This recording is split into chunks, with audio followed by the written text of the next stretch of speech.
Sayyid Abdullah ini orang yang tauhidnya sangat kuat. Sayyid Abdul Muthalib lebih kuat lagi.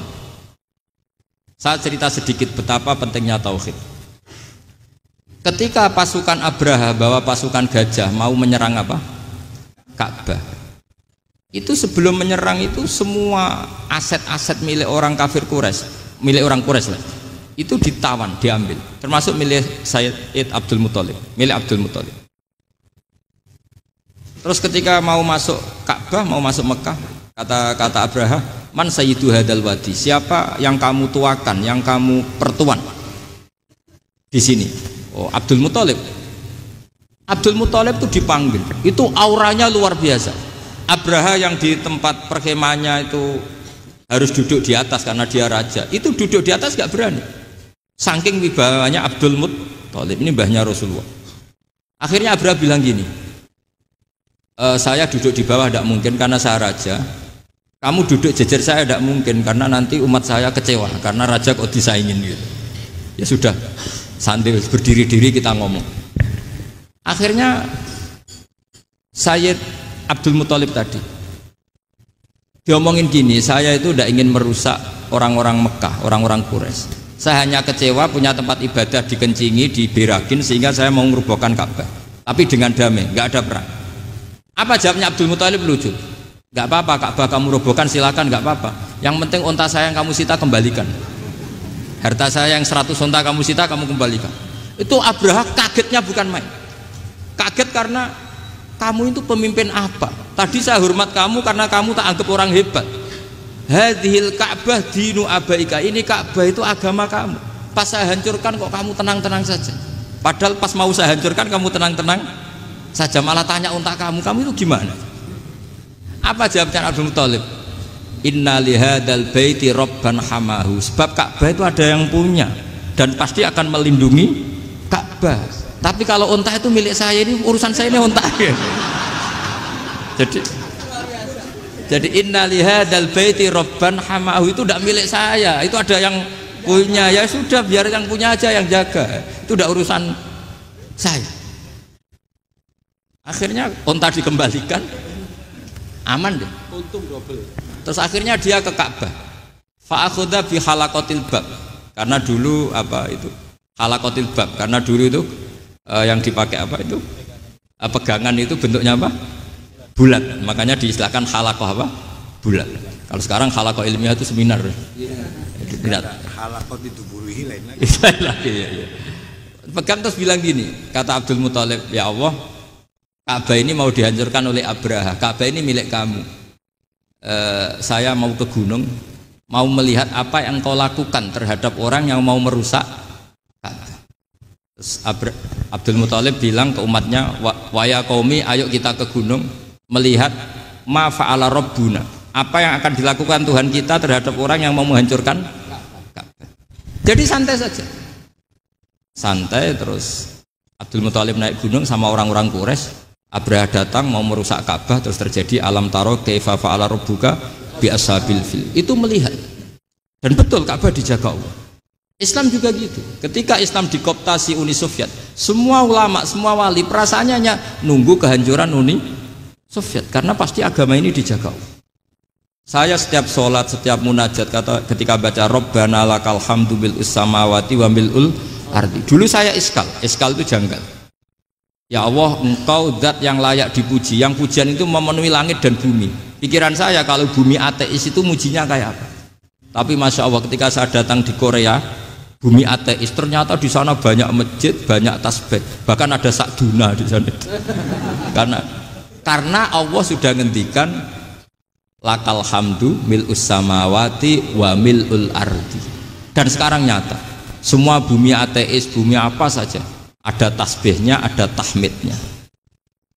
Makanya sadaqallahul adzim ketika ngendikan sanurihim ayatina fil afaq walladzi arsala rasulahu bil huda dinil haqqi liyuzhirahu 'alad dini kulli. Makanya saya mohon sekali bahwa agama ini harus kamu khidmah, tapi enggak boleh kamu pikir, atau dibaliklah, khidmah maka memikir, tapi tidak usah GR bahwa agama ini diserahkan sampean. Saya juga gak ridho, agama kok diurus orang-orang kayak gini, kayak apa nasibnya.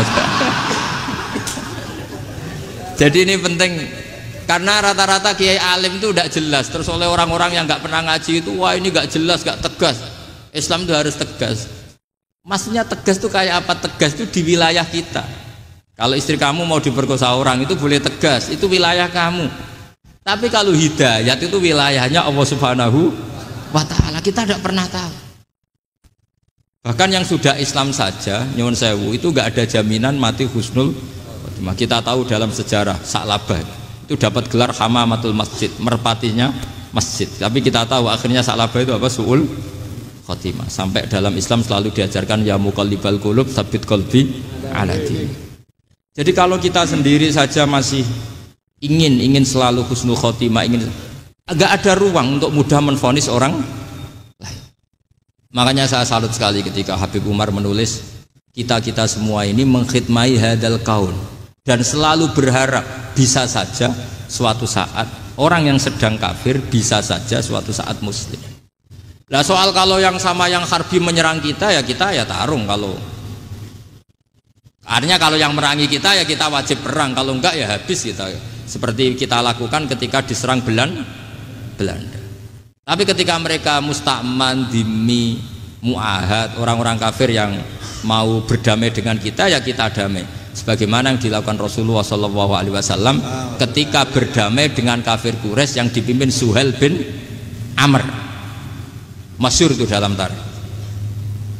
Singkat cerita kan Sayyidina Ali ini pernah konflik sama orang Khawarij. Kata Sayyidina Ali, ya sudah lah, namanya kita musuhan, kita tidak usah ketemu, pakai mediator, kata Sayyidina Ali. Kata orang Khawarij, ini apa-apaan kok butuh mediator? Nggak ada Qur'annya, nggak ada hadisnya. Kira-kira kalau Pak Sayyidina Ali orang Jawa, nggak ada apa tidak tahu. Walhasil Sayyidina Ali akhirnya baca ayat wa in khiftum shiqaqa bainihima fab'atsu hakaman min ahli wa hakaman min ahliya. Jika suami istri tengah konflik, maka yang keluarga suami kirim mediator, yang keluarga perempuan juga kirim. Terus kata Sayyidina Ali, wa amru ummati Muhammad a'dhamu min amri rajulin wa imra'atin. Kalau suami istri saja ketika konflik butuh mediator, apalagi ini kelompok besar pasti lebih butuh mediator. Akhirnya lalu mediatornya siapa? Kata Sayyidina Ali, ya siapa saja yang penting baik. Ditunjuk seseorang, diprotes sama orang Khawarij, ini orang nggak kredibel. Oh, terus Sayyidina Ali marah-marah. Rasulullah itu pernah berdamai dengan orang, bahkan orang itu kafir, yaitu Sulhul Hudaybiyah. Nabi itu berdamai dengan orang yang bernama Suhail bin Amr ketika itu kafir. Makanya ini menunjukkan bahwa musolahah ma'al kufar itu boleh demi kelangsungan bernegara, berbangsa. Kamu tidak usah meragukan reputasi NU.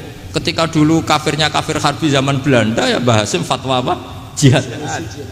Jadi jangan kira tidak tegas, kita tegas sekali. Justru kita yang punya masa lalu tegas. Tapi kepada siapa dan dalam konteks apa? Paham ya? Terus ini penting sekali untuk dijernihkan. Ini saya baca berikutnya nanti, tidak supaya tahqiq. Saya syukur sekali, saya tadi sekaligus minta ijazah sama Habib Umar, dan memang saya ngaji ini lama sama teman-teman alumni Yaman, cuma belum pernah ketemu mu'alifnya.